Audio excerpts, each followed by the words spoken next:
Hello everybody, welcome back to my channel. My name is Sarah and I'm a certified lifeguard and water safety instructor. Today I'm going to be discussing some general pool rules that we have for people's safety and why we have them, because people almost never understand why they're there. So the first one is no running on the deck. First, it's really embarrassing when you slip and fall, which is the least of both of our worries. I have it at least once a day where somebody will slip and we'll both pretend like that didn't happen. Although on some occasions it does result in spinal and head injuries. Although it seems a little bit overboard to prevent all running, it really isn't. In one day, if I'm there for like 6 hours working at the pool, I can see up to like 5 or 6 people even slip on just like regular pool deck not running.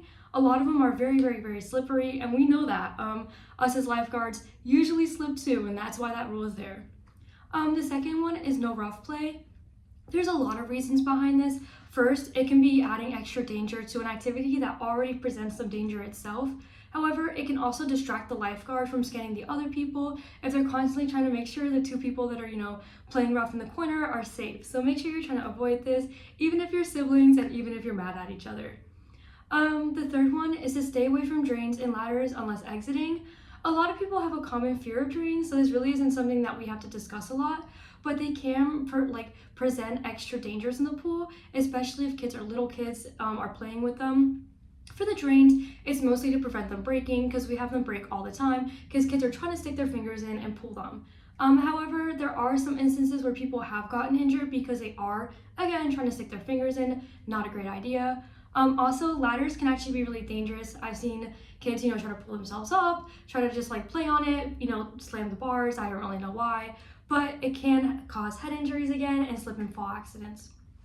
Another one is to never take large floaties in the pool. This is a really important one to discuss because people just think we're being really mean when I tell you to take your big floaty chair out. However, they can block the view of the lifeguard into the water below them, and especially if they're tall, they can block people sitting in the background. And although they are fun, and I would love for everybody to always be, having fun in the water, is something that we need to prioritize safety and not these floaties.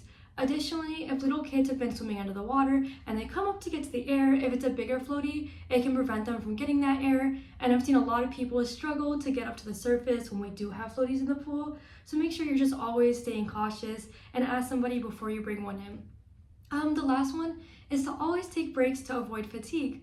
A lot of especially young swimmers don't believe they have to take breaks, and people who have experienced swim lessons before think that they're like Michael Phelps and they can go out for 3 hours and not take a single break. Even if lifeguards and constant swimmers who are on swim team need to take breaks. This is because often the most common reason for drowning is fatigue. So it's really important to always make sure that you're going outside, reapplying sunscreen, drinking water, because those are 2 secret killers. So making sure that you're always staying hydrated and not fatigued. Thank you so much for coming to my video, guys. I'm going to link some more resources down below in the description. I hope you guys learned something today, and as always, stay safe and have fun.